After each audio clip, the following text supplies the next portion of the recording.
Okay, so I'm helping out student with oral history interview. It's related to hurricanes. I'm Mark Leipnik. I'm a professor of geography and geology at Sam Houston State University. I did not grow up per se in the Gulf Coast, although I was born in Gainesville, Florida, where my father was a visiting professor. I don't think in the time that I was there as an infant or when I went to junior high school in Gainesville that there actually was a hurricane, but of course Florida is a state that is impacted by hurricanes. My relationship with hurricanes and tropical storms relates to being a professor at Sam Houston State since 1996 and being impacted by Tropical Storm Allison, Hurricane Rita, Hurricane Ike,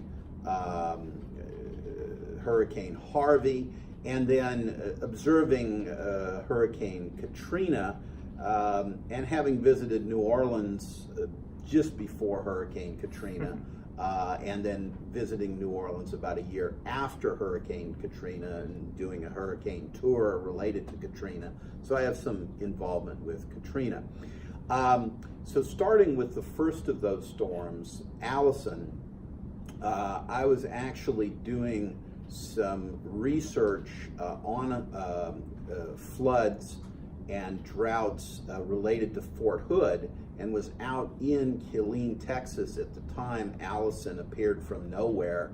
I was so busy preparing for the meetings with the Army Corps of Engineers on flooding issues at Fort Hood that I didn't know that Allison was approaching. And that's true of some of these tropical storm events, as they almost come out of nowhere. It can be a few days and then they blow up in the Gulf and can produce some pretty unexpected events. My first inkling that Allison existed was driving back into a massive rainstorm on the road from Fort Hood back to Huntsville. And I can remember the other professor who was working with me, Dr. Lane, and we were traveling together, both of us saying, where is this storm coming from? Why are we being hit by, this intense rainfall that we did not expect? Well, that particular storm, I would say it probably actually killed more people in Houston than the rest of those hurricanes combined, including Harvey. I think 22 people drowned in Houston. Partly because the pattern of rainfall, there wasn't any wind with Allison, but the pattern of rainfall was, some hydrologists estimated a 1 in 10,000 year event because of when it happened, how intense it was, 25 inches of rain in some parts of Houston over essentially a couple of days, with the heaviest rain coming in some of the watersheds that were above White's Bayou and Buffalo Bayou. It did some amazing things, almost $1 billion worth of damage in the Texas Medical Center. People drowned in the basement of the Republic Bank building, knocked out power, ATMs, and long-distance phone service in 22 states. So a lot of impacts because it hit downtown Houston and some of the areas just to a little bit to the northeast of Houston. So Allison had a variety of impacts, including providing some funding for building GIS and doing research on tropical storms that I took advantage of. So I know some details on Allison. The next storm in that litany would be, let me see, I guess it was Katrina and Rita in that order. Now, Katrina was unprecedented in terms of a storm impacting a large urban area in the United States and devastating that area. And that came in August of 2005, as I remember. Somebody could check and see if I've got their year wrong. Yeah, it was 2005. Yeah, August of 2005. Now, I was in New Orleans for a conference where I delivered a paper in May of 2005. And, I've, on a previous time, delivered a paper on the use of computer mapping in water resources. And another paper at the same conference showed an analysis of what would happen in New Orleans if the levees failed. And they had two scenarios. One where they have basically 80% of New Orleans under 30 feet of water, and another one where they have 80% of New Orleans under 10 feet of water. What happened in Katrina was basically the second scenario. It wasn't as bad as it possibly could have been, but it was still devastating. And the point about that was that this analysis was done in about 1995 that I saw it.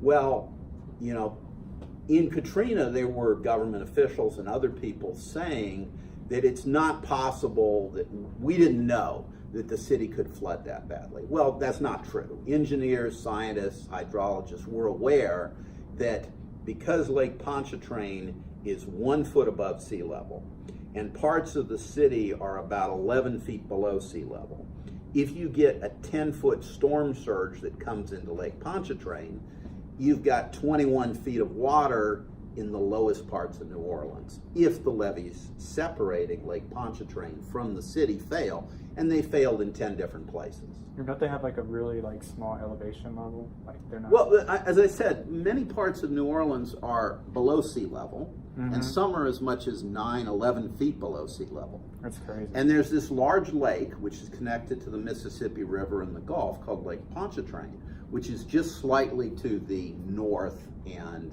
I guess a little bit to the east of New Orleans. But it's kind of like the bathtub near New Orleans. Yeah. And if that bathtub overflows, it floods the bathroom floor, which is the 9th Ward and those areas. So it was known that there was a potential for catastrophic flooding. That happened in Katrina. But one of the things that impressed me, besides watching the evacuation and the lack of effective response by government and the devastation of many parts of the city, but one thing that drove home how impactful that disaster with Katrina was for people in New Orleans was in May of 2005, I'd gone to a restaurant called Mulat's, which was recommended to me by somebody at the hotel as having good Cajun food. And it's a nice restaurant, but it's not in the French Quarter. It's a little bit closer to, I guess, a little north, so it's farther away from the river, and it's lower elevation.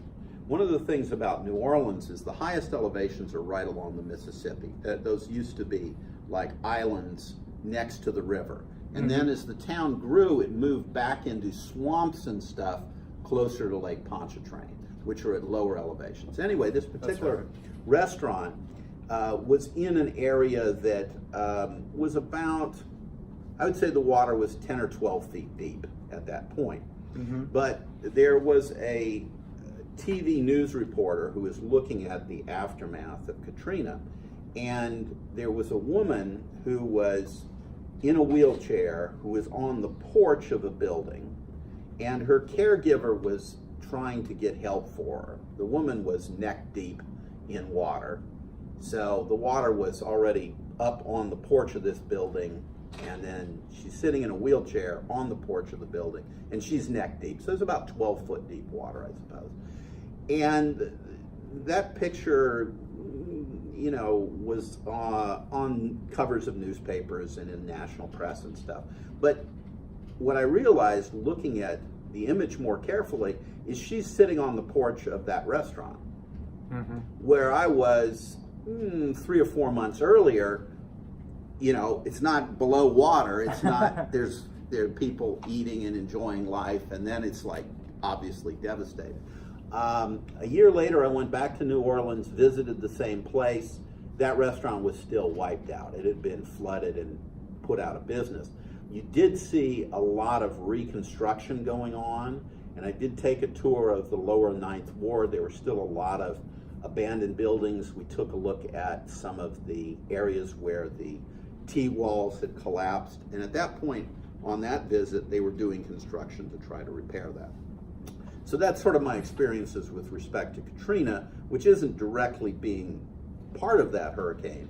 Now, Rita, I lived at that time on Lake Livingston, and Lake Livingston got hit more squarely by Rita than most places.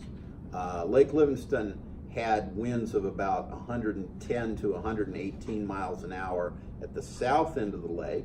There's not a weather station up in Riverside where I lived, but I would say the wind was 95 plus miles an hour. Was it a Category 4 like Katrina? Now, with respect to Rita, it was really scary because it was also a Category 4, but I think by the time it came in, it downgraded. Oh, okay. And it didn't hit a major urban area. It sort of tracked between New Orleans and Houston, and where they said it was going to come ashore moved around a whole bunch.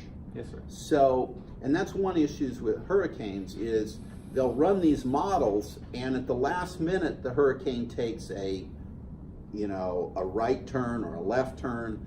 So, as I remember on Rita, it was projected to come ashore between Palacios, Rockport, that area on the lower Texas coast. I guess you call that the lower Texas coast. Farther toward South Padre Island, but not that far, but like Rockport area. Mm-hmm. And it actually came in and hit Lake Charles, and then came inland from that. So the reason it did a lot of damage around Lake Livingston and in San Jacinto County and East Texas, east of Huntsville, was that it tracked a lot farther east at the last moment. It did have pretty high winds, not so much rain. It was a fairly fast-moving storm, but it had a couple of things. One is, because Katrina was so devastating, it panicked people. Oh, yeah. And it caused a huge evacuation out of Houston, because as the storm got projected to eventually hit Houston, people thought that Houston was going to be like New Orleans. It would be flooded, there would be chaos, and more than 1 million people fled Houston, maybe even 2 million people. And this wave of people were going in all kinds of different directions. So there were people who lived in places like Rockport who fled and went to Lake Charles and got hit by the storm. There were people in Lake Charles who tried to go to Rockport, but there were a lot of people in Houston who went north.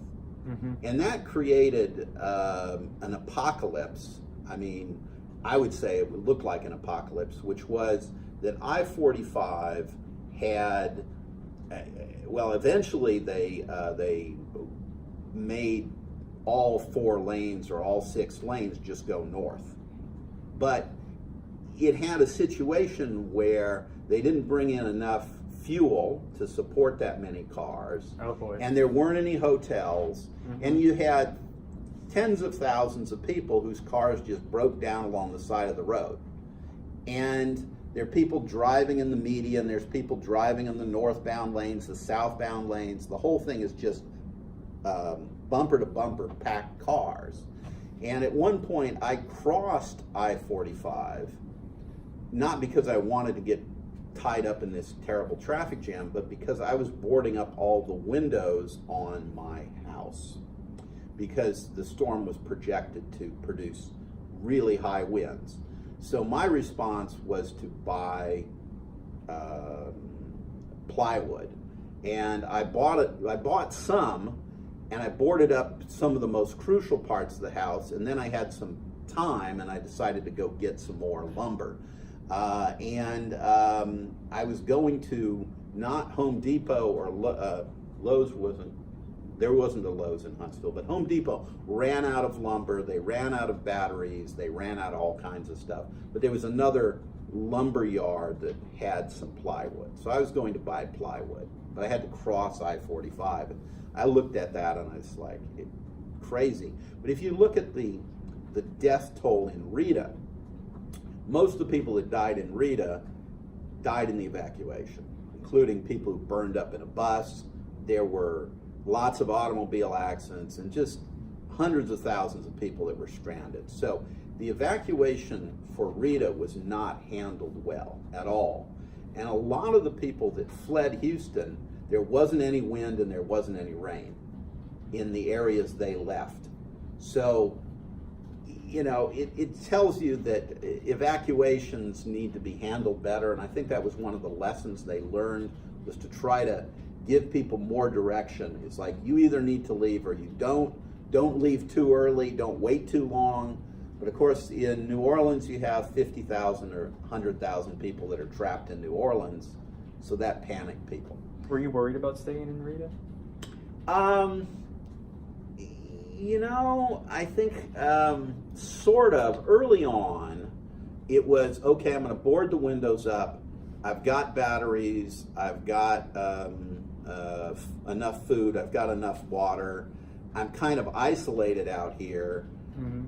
It's very likely the power is going to fail. Right. But I can kind of adjust to that. I got a chainsaw.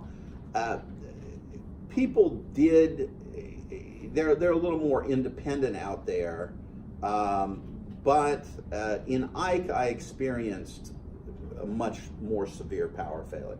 So I didn't plan to try to flee from Rita, although the wind was pretty intense. One thing I remember that was ironic about Rita was, as the storm was coming in, it got very dark, and I remember looking out over Lake Livingston and the Trinity River and seeing this orange-black storm approaching with wind starting to come up. And then right in that, there's a guy who's got a motorboat and he's wakeboarding. And what had happened is they had evacuated from Houston to like their vacation home. Yes, sir. And they're sitting there and it's like, what do? We're here. Well, let's go wakeboarding. And I thought that was kind of like, you're looking at this thing and maybe it's the end of the world, and then someone is just like enjoying the river and the fact it's still warm. Right. Although in the neighborhood I lived in, one home was hit by a falling tree and damaged very severely, and another one had a glancing blow. All I lost was part of the chimney. I figure it's probably 90-something mile-an-hour winds. One fruit tree blew over. As for the storm itself, it came in late enough that you sit there listening to the growing wind, expecting the power to fail, and then eventually you fall asleep, and you wake up 8 hours later and it's kind of past. That was a pretty rapidly moving storm. So there wasn't that much rain. When it blew through, the fact that it's got 90-mile-an-hour winds means the storm itself is moving rapidly. And I was somewhat west of the eye, and the east side of the eye tends to get the biggest damage. Right. So I suppose Jasper County or Lake Charles, they got kind of hit by Rita a little bit harder. Now, the next storm I went through was Ike. Now, Ike did not hit me where I lived on Lake Livingston. It did impact the Bolivar Peninsula very badly, and there was a retired professor who had a home on the Bolivar Peninsula, and that home disappeared completely. So even the land under the home doesn't exist any longer. I was forced out of my house for a year because of I lived like right by the Gulf. So right. Mm-hmm. So people right on the Gulf, especially Bolivar Peninsula, were really devastated by Ike. But the interesting impact of Ike was the power failure it produced. Okay. Now, Ike knocked out power for 1 million plus people in the Houston area. Mm-hmm. And among that group, some people were impacted more than others. Lots of falling trees. Ike moved more slowly, and I think those sustained winds had a bigger impact. And it tracked up I-45 and then through Huntsville. So it knocked out power in Huntsville. It knocked out power in Riverside, where I lived, in Trinity. And that produced, not from the wind so much, which I think probably were not more than 70 miles an hour, but there were enough falling trees, and also there'd been a drought, so Ike seemed to like take out just a vast number of trees. And those trees hit power lines, and because the power loss was so widespread, it took a long time to restore power. They kind of assumed initially that power would come back within a few days. And then after a few days, they said a few more days. And then after a few more days, they said a week. And then after a week, they stopped telling people how long it would take to restore power, because all the estimates from the power companies were wrong. Well, the neighborhood I lived in had basically one tree at the end of this circle that was probably a 180 or 100 foot tall pine tree. It fell over. It hit a power pole that had a transformer, and it took that whole circuit out. Oh, wow. And that was one of 20,000 places where there was damage. But it was in Riverside, Texas, not in Houston, not in Huntsville. So it took 5 weeks to restore power. And 5 weeks without power causes you to change your life around in a variety of ways. So of all those storms, the biggest impact was from one that didn't have the highest winds, didn't have the most rain, but it knocked out power where I was, and where I was kind of in the middle of nowhere compared to a bunch of other places that lost power. So for example, Huntsville lost power. The university got power back more quickly because of the prison. They ran power to the prison because they didn't want the prison to be without power, and then that meant that you could take a shower on campus and you could access things on campus, but not from home. So I probably spent more time at work because work had air conditioning, light, communications. Home did not. But to give you an example of some of the things that happen when you lose power, you can't get gasoline because they don't have the power to pump the gasoline up. You can't buy stuff because they can't run the credit cards. And people start to get desperate, not so much in Huntsville, but for instance in Trinity, and Riverside is a little closer to Trinity. FEMA, after about 4 or 5 days of all of Trinity County being blacked out, brought in ice and milk in a semi-truck. And they had a riot in Trinity where people basically didn't want to stand in line to get the water or the ice or the milk. I forgot to mention water. Water's the main thing you need. Absolutely. Because if you don't stockpile water, the water system can't pump anything, so the water's not going to be clean. So water becomes a real problem if you hadn't stockpiled it. I stockpiled it, but anyway, so they had this small riot in Trinity where the FEMA truck was basically stripped by looters. They brought in another truck the next day, but they also brought in state police armed with, tear gas and guns to try to control that situation. That makes sense. Another thing that happened in my neighborhood is a neighbor who worked for the Houston Ballet and did painted sets and that sort of stuff. He was kind of a self-reliant individual. At the entrance to the neighborhood, he set up a large sign. So I think he had a piece of plywood that he attached to his windows. Well, I put plywood on the windows in Ike as well, which wasn't necessary, but having done it for Rita, I had all the plywood stored up, and I had the places where I could just drill it into the house, and I had the bolts and stuff so I could board up the place. Right. But he took that board and he painted a sign, which would have been a 4 by 8 foot sign, that showed 2 barrels that were smoking, and it said, "You loot, we shoot." So it's basically a warning to anybody: if you come into our neighborhood, we'll shoot you. Because he was worried about looters.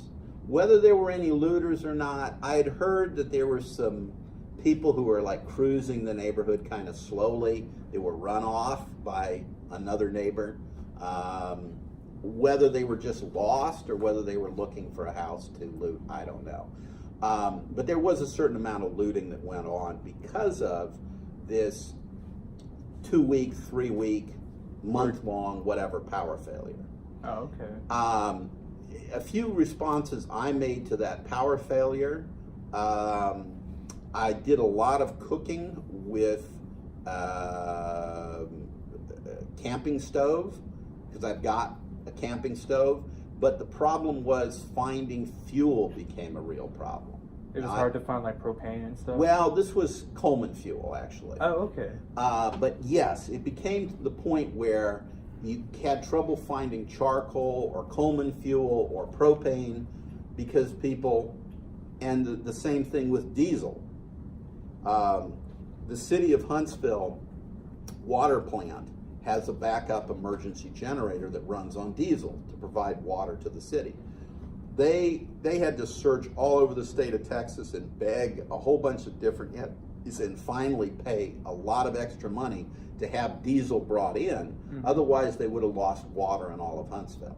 Right. Because there's no electricity for 3 weeks, 2 weeks. You go to the diesel generator. Well, you start to run out of diesel. Well, everybody's running out of diesel. Everybody's running out of propane, Coleman fuel, charcoal.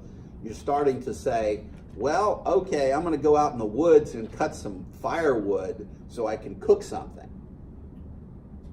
Because stuff disappears. You know, society depends on electricity more than a lot of other things. And if you're off the grid, pretty quickly things get a little bit weird. I lost, because of that power failure, I had a swimming pool, and effectively the pumps and the pool itself had to be, it was like $5,000 of damage. Mm. Because if you have a swimming pool full of debris and it sits for 5 weeks, it actually, the chemistry changes and it'll damage the pumps and the others. It's bad for them.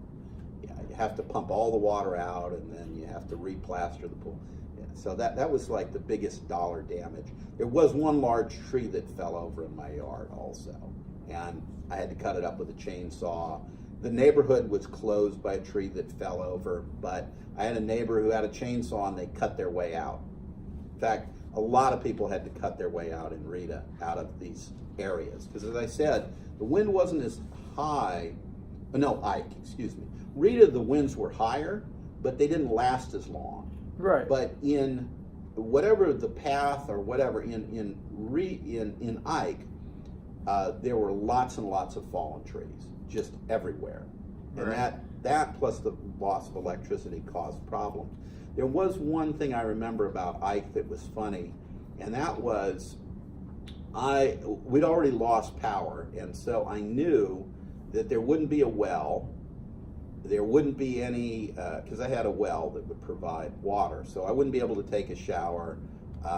Water was going to be in a shortage, and as the storm trailed off, it was warm, it was raining just a little bit, and there was a lot of water coming out of a downspout. And the property I lived on at the time was about 2 acres, and while you could see like the front of the house from the street, it wasn't that, there weren't that many neighbors around. The road was closed by fallen trees anyway. So kind of as a joke, but also as a practical matter, I decided to take a shower under the downspout. Oh boy. So I washed my hair, I took my clothes off, and I'm like washing and scrubbing myself as the water still falls down from the end of this hurricane. Just as, it wasn't like I needed to do it, but it's like, well, why not? It's kind of interesting. I did walk around the neighborhood during both of those storms toward the end of the storm, and observed the fallen tree that had hit this power line, and I assumed that we'd be without power for a long time. It took longer than I anticipated. Like I said, it was nearly 5 weeks. When they finally repaired the power line, the crew that worked on it was from Utah. I talked to another crew down the road working on another power line. They were from Canada. So they showed the how massive that event was in terms of restoring power. Okay, the last storm that I experienced was Harvey, and Harvey, I think there was a lot more warning on it because of the nature of its path. That's where true. it was expected to come in, and it moved relatively slowly, and it was pretty clear from all the models and all the information, unlike Allison, which was like a total surprise. Of course, we were busy, and we were in Killeen, so we weren't really following Allison as it developed. But I think Allison surprised a lot of people. The level of flooding and rainfall in Harvey was not that much of a surprise.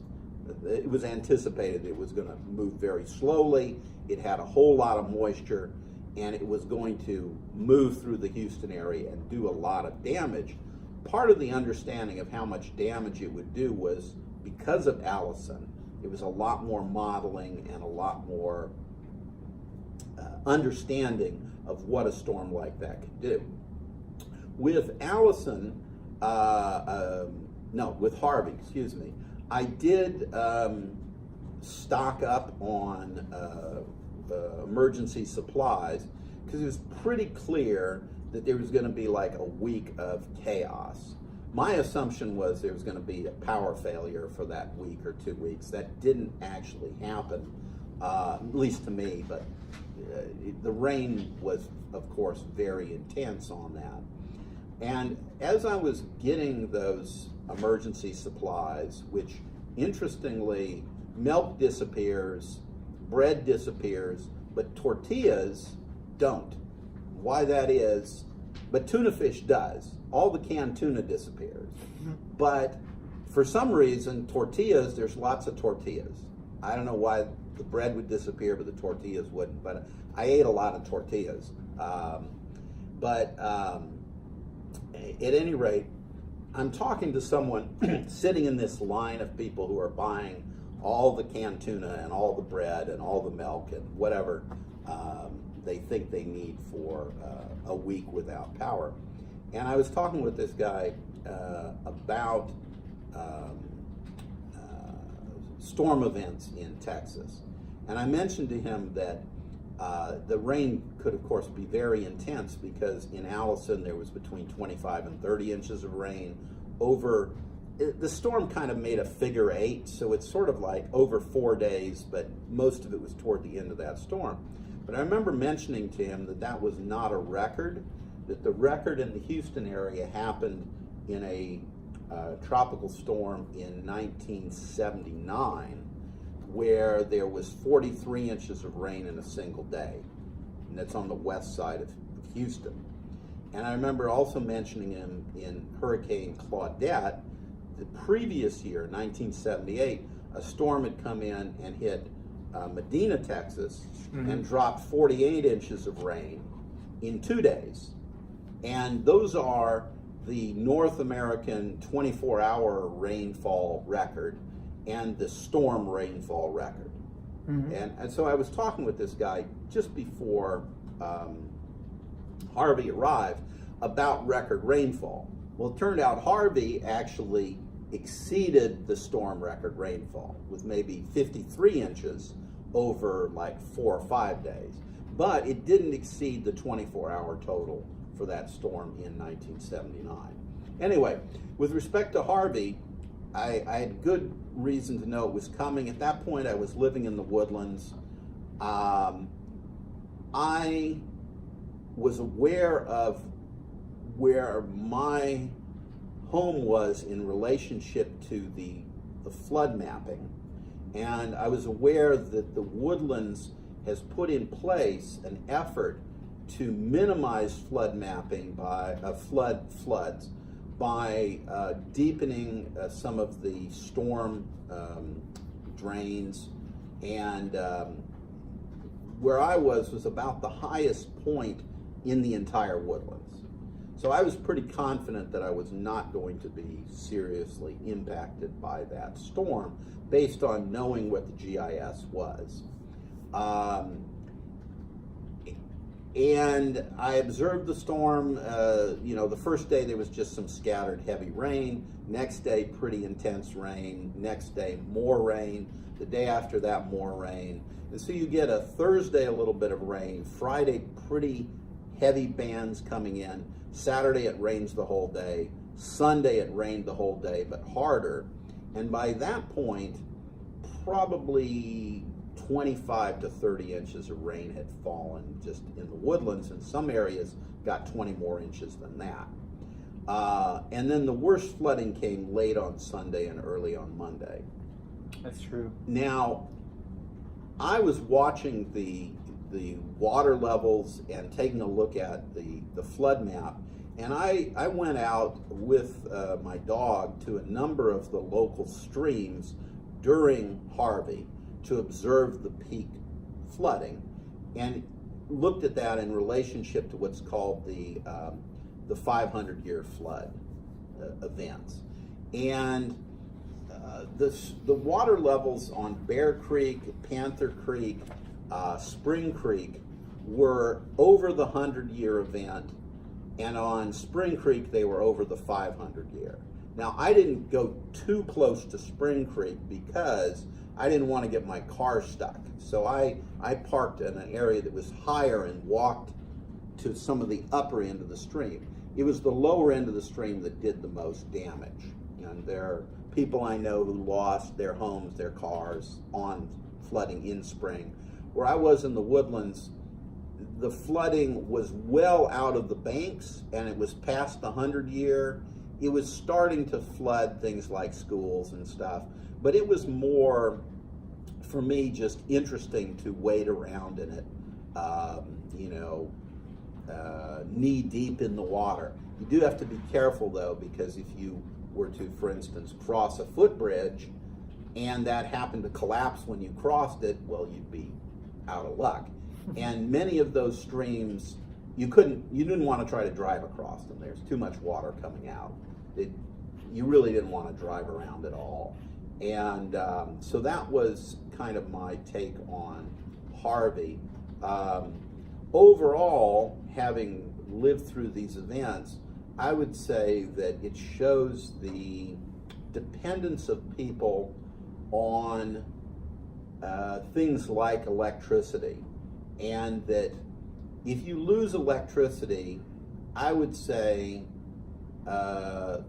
it's not quite a zombie apocalypse, but you may want to have a barbecue, a shotgun, a chainsaw, and a machete so that you can shoot the looters, then chop them up and barbecue them. Got to have something to cook them. Well, you can use the chainsaw to cut up the firewood and cut your way out. No, but seriously, our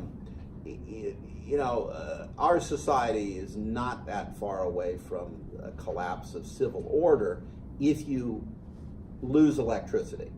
I think a couple of months without electricity and modern civilization ceases. So that's one of my takeaways from that experience. The other is that historically, Texas is capable of generating tremendous rainfall events. The wind, aside from the effect on knocking out electricity, is not that big a consequence if you're far enough away from the Gulf. But the rainfall events, especially on these slow-moving storms, can have a big impact from that rainfall. Okay, so that's my take. Any other questions? I know that on oral history interviews, you usually ask more questions, but I lecture for a living, so. No, that was awesome. Yeah, Thank you. Yeah. Well, I guess starting with Katrina, would you say that just with the region that it was in, that it was kind of expected for that kind of hurricane to happen? Absolutely. As I said, I attended this conference in New Orleans in 1995. There was a paper presented by researchers from Louisiana who were analyzing what happens when we get a big hurricane that drives a storm surge into Lake Pontchartrain and the levees get overtopped.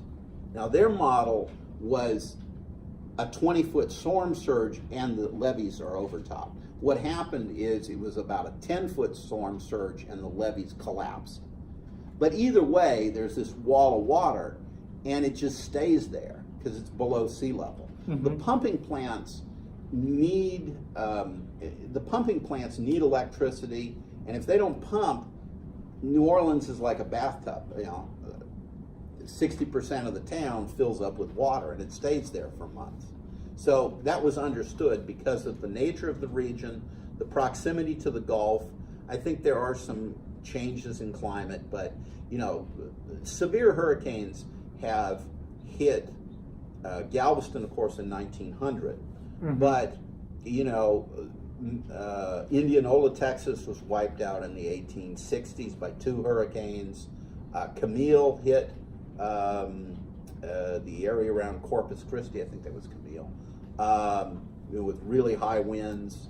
Other parts of the Gulf have been devastated. And of course, Katrina, besides hitting New Orleans, really did a lot of damage in Waveland and some areas in Mississippi first. So, yeah. Okay, and that's actually kind of cool about the whole region situation because, it's right by the Gulf, and that's usually where hurricanes form, like in the Atlantic Ocean, that area. Right. Well, they form off the coast of West Africa, and then they move across the Atlantic, and then where they go, sometimes they hit New England, sometimes they hit the Dominican Republic, but if they come into the Gulf and they get warmed up further, I think they can blow up pretty quickly. So that's one of the sneaky things about some of these hurricanes is they might not be that bad, and then suddenly they get a lot more moisture, and then they drop 48 inches of rain in 2 days. And there's not many places where you can have that much rain in 2 days, a week, whatever, and not do a lot of damage. Right, because the longer they're on the water, the stronger they get, right? They get stronger, but the weird thing about that is if they're moving fast with high winds, they'll blow through. Okay. But the slow ones, like Allison or like Harvey, they just meander around, but they pull moisture out of the Gulf and then drop it. And especially if they move around, come back through again like Allison did, or they move just through very slowly. There was really very little wind with Harvey, but it just rained for 2 days straight. And, after the first 20 or so hours, even though I was in high ground, my backyard had about 6 or 8 inches of water in it. I had a dog and a cat. They were both very unhappy. They were both in the house, but the cat and the dog didn't want to go outside, so they have to use a litter box, and I have to push the dog out, and it's I don't want to be out here. I don't know what this is all about, but I know I'm smart enough. I don't want to be in a flood. The cat wouldn't get down from the table. So even in the house, it wanted to stay higher. It's I want to be up above whatever this is. I know this is not good. Well, would you say that since that happened in the Woodlands, and I think you commute from the Woodlands to Sam Houston for work still, has any effects really happened on your house? Was there really any major damage from the flooding? Or? No, but I had in one home that I owned, the plumbing failed upstairs and it flooded the house. That was unrelated to a storm, but it did about $20,000 of damage, caused me to have to relocate. And so I got a good feel for what flood damage is like. All of the baseboards were flooded. There was a couple of inches of water in the lower part of the house, and it was weird coming home because it was raining outside, not that hard, but I opened the door and there's water coming out of the ceiling fan and the kitchen light fixtures, and so I've been flooded even though it was a plumbing problem, but I would say related to that, we do live in a place with a lot of storms that are violent. And during one of the commutes in December, I missed a tornado by maybe 2 or 3 minutes. Oh, wow. the tornado was an F1 to F2, so it was not that powerful, but it crossed I-45 north of Willis, near a place called Mueller Building Supplies, Shepherd Hill Road area. And as I was driving south, about around 5 o'clock in the afternoon, on a day that had a tornado watch, but I wasn't aware of it. Sometimes you know about them, sometimes you don't. But this tornado came through, and I didn't know that there was a tornado warning, so I was not expecting a tornado, but it was raining hard, and it rained so hard that although I was on I-45, I just pulled off on the shoulder, and as the rain poured down, I decided I didn't really want to stay on the shoulder because the water was starting to come up. So I got back in the lane of travel, but I didn't give the car any acceleration, any gas at all. And I put on the flasher. So I was going about 3 miles an hour, or whatever speed you go on that particular car if you don't give it any gas. You do move, but it's like not very fast. I couldn't see the road. I couldn't see anything due to the intensity of the rain. But as I moved forward, I began seeing a bunch of stuff in the road. And it started out with being like insulation. And then it was tree branches. And I thought to myself, well, there must be a truck that's carrying insulation and trash that's lost its load. I somehow did not connect that this stuff was falling out of the sky onto the highway. But as I moved farther forward, the branches got bigger. So you don't have just like small tree branches, you had whole branches sitting in the highway. You have to drive around them. And then I reached a point in Willis where there were 8 or 10 cars that were wrecked in various ways. They'd run into tree branches, or they'd hit enough wind that it picked them up and spun them around. There was an 18-wheeler that had kind of been torn up a little bit that was off on the side of the road, and the roof was completely off this metal siding company, Mueller. So it got hit by the tornado, which pulled their roof off. And that had passed through maybe 2 to 3 minutes before I got there, because emergency services hadn't arrived yet. And just as I was winding my way through these stopped and damaged cars, the first fire truck and police car from Willis came from the south and arrived. So, you know, if I'd been there a few minutes earlier, I could have gotten hit by a tornado. But no one was killed in that, but it did some damage. Okay. So it shows you we live in an area with violent weather. Right, and that's actually what I was going to ask you too. My next question would be involving the government, like especially the Texas, the federal, and the state governments. Like, how involved were they with all these events? Were they quick to it? Were they really slow to it? Well, you know, there are different involvements, and I think there's more involvement behind the scenes. And because I talk to people and, you know, am interested, I know about some of the involvement after the fact. There's a lot of government money that comes in for research and recovery and loans a month, 2 months, 6 months later through FEMA, through federal programs. A lot of that is kind of government pork barrel, and sometimes I think it helps people who don't need the help. Right. But they have the connections. So, you know, Rice University gets a bunch of money to study hurricanes. You know, a year, 2 years later, 5 years later, I know people who've put new roofs on their luxury $1 million homes on Lake Conroe. They didn't need it, but they claimed that they needed it as a result of Harvey, and they get the money. Or they claim a tax write-off, which they don't need. The people that really need the help often get nothing. So you saw people who were out in some of the rural areas. They had a blue tarp on their house 2 years after. And the blue tarp they got from FEMA during that disaster, but they didn't get any help fixing the roof, and the blue tarp is still there. I mentioned this kind of little riot in Trinity. That was probably 3 or 4 days after, which storm was that? Ike. That FEMA responded by bringing in water, milk, ice. I got some water from a FEMA vehicle or handout in Riverside. I didn't necessarily need it, but I mean, they were giving it away, and if I had not been able to get water from some other source for a couple of weeks, I would have used that. But I had accumulated some emergency supplies. But yeah, so you do see that kind of government response.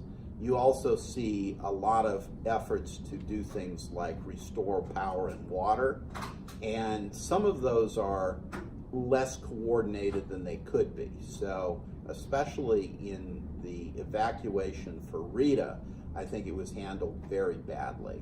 Okay. There was a lot of panic reporting by news media about people who didn't get out of New Orleans, and you should get out of Houston if you can. But the storm didn't hit Houston. Like I said, it came ashore in Lake Charles. And even in Lake Charles, it wasn't so bad that people needed to flee Lake Charles. It was better if you're in Lake Charles, just, stay there. New Orleans was kind of special because it is below sea level, and once the levee fails, it fills up like a bathtub. Houston, that's not really going to happen. Now, the Bolivar Peninsula in Ike, sure, that is someplace you probably need to evacuate. If you're right there on a barrier island and there's a potential 10-foot storm surge and you're 1 foot above sea level and the wind could be 120 miles an hour, you need to get out. So would you also say that, well, that's actually pretty interesting about Rita, but would you say like minorities and people in like smaller towns were treated differently compared to big city people because those smaller towns, which people don't talk about, dealt with damage? I think was kind of worse. I think that people in rural areas are not going to get the prioritization. I mean, I was living in Riverside, and it was 5 weeks before they got power restored. They do try to prioritize power, but power gets restored, in the Woodlands a lot quicker than it gets restored in, Jasper County or some backwoods area, Polk County. For sure, for sure. I think also there was and I don't know that you can blame the authorities for this, because I think when they first came out to the Brookshire brothers in Trinity with a load of water, ice, milk, they assumed that there would be a more orderly process for giving it out. Mm-hmm. I think there were a lot more people there, mm-hmm. and there were some people who started, from what I heard, talking to people who saw this kind of mini riot, there were people who were more aggressive, who were grabbing stuff and then trying to sell it. And they were, they were both afraid of not having those things and also saw an opportunity maybe to make some money or whatever. Yeah. But their response on the follow-up was basically bring in people with, they had live ammunition. They brought in state police in riot gear, and they tried to control that situation, which probably they wouldn't have in a more affluent area had either of those things happen. So I think the response is maybe not as good in areas that have more poor people, but there's also a potential for a collapse of civil order more quickly in those areas as well. So I guess my last question for you really is going to be, would you say that all these hurricanes and events that happened brought all these communities closer together for sure? Like, was there a lot of people involved helping each other out? I would say that's interesting. It does both. Okay. So you have the neighbor who paints the sign that says, "You loot, we shoot." Mm-hmm. And you have the neighbor in the same neighborhood who basically runs off some people who are driving through the neighborhood. Mm-hmm. And those people all talk to each other, and they came out with a chainsaw, and if you needed water, they would share it. But that's in a small neighborhood, and they're also pretty much the same race. Mm-hmm. If somebody who is a different race had come into that neighborhood during that time, they would have been subjected to fear, loathing, racism. The guy with the shotgun would have taken his shotgun out, and it's like, hey, you're in the wrong neighborhood, get out. Okay, yeah. So I think it brings some people together, but it also heightens differences. And I think those differences exist out there, and they're capable of coming to the surface if the society as a whole is stressed by things like a big storm, a power failure. So that's kind of, it cuts both ways.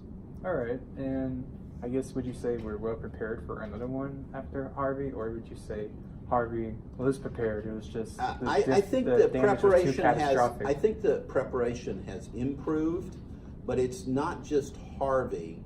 It's like Allison had a big effect, and so Harvey had a lot less really bad impacts, even though there was more rain, because Allison had caught people unaware and had done a lot of things like knocked out power, flooded basements. Right. And you say, okay, it flooded a basement, but you have all these parking garages. True. Where all the power for the building and, all kinds of expensive stuff in the Houston Medical Center flooded in Allison. Mm-hmm. It didn't flood in Harvey. Okay. Yeah. I think that the power failure next time might not be as severe as with Ike. Yes, sir. I think that they now recognize that you've got to manage evacuations and fuel if you're going to try to get 2 million people out of Houston. You can't do it unless you pre-move in a lot of fuel. Mm-hmm. Because people are going to run out of gas halfway to Dallas. They're going to sit on the side of the road for 3 days, and grandma is going to have a stroke.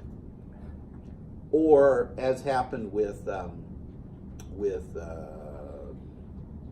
Rita, 20 old people burn up in a fire in a bus, right? Right. And those people didn't need to be evacuated. They were in a nursing home in Bel Air. It didn't even rain in Bel Air. There wasn't any wind. Okay, yeah. And you take everybody from this nursing home and you decide, we don't want them trapped like some people in, I guess there was a nursing home that flooded in Louisiana. We're going to move them all to Dallas. So you get frail people, old people, you load them on the bus, and they spend 40 hours cooking on a bus, and then the bus catches on fire.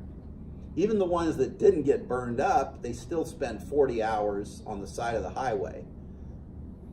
And that was an unnecessary evacuation. If you did have a necessary evacuation, they now recognize pretty early on you need to have all the lanes move north or west. You need more police pre-positioned, but you also have to bring the fuel in. Mm-hmm. Same thing with water supply in Huntsville. They have now got a bigger diesel tank. They know, hey, we've got a tank that can pump, run the water treatment plant mm-hmm. for a week. Mm-hmm. Well, we could have a power failure lasting 3 weeks. Mm-hmm. Well, where are we going to get the diesel? Mm-hmm. Everybody wants diesel. Mm-hmm. And we got to fight with the hospital, with the prison. They all want diesel too to run their backup generators. So you got to have a bigger backup generator, or you got to run it off natural gas. Mm-hmm. So anyway, yeah. All right. Well, that sounds pretty good. Okay, that lasts about an hour. Yeah. You got your interview, or you got a lecture from me. Mm-hmm. Well, thank you. Hopefully we don't have another one this summer. No, hopefully not. Because we're running out of letters in the alphabet. We are running out of One last thing I would say, and it's kind of a joke, but I've said it before. I think it's terrible that we're naming hurricanes after men. I think women are the destructive force in the universe, and we had a fine tradition up through a few years ago. We only named hurricanes after women. So we should go back to that. Oh boy. No, I'm just joking. No, I know. Well, thank you.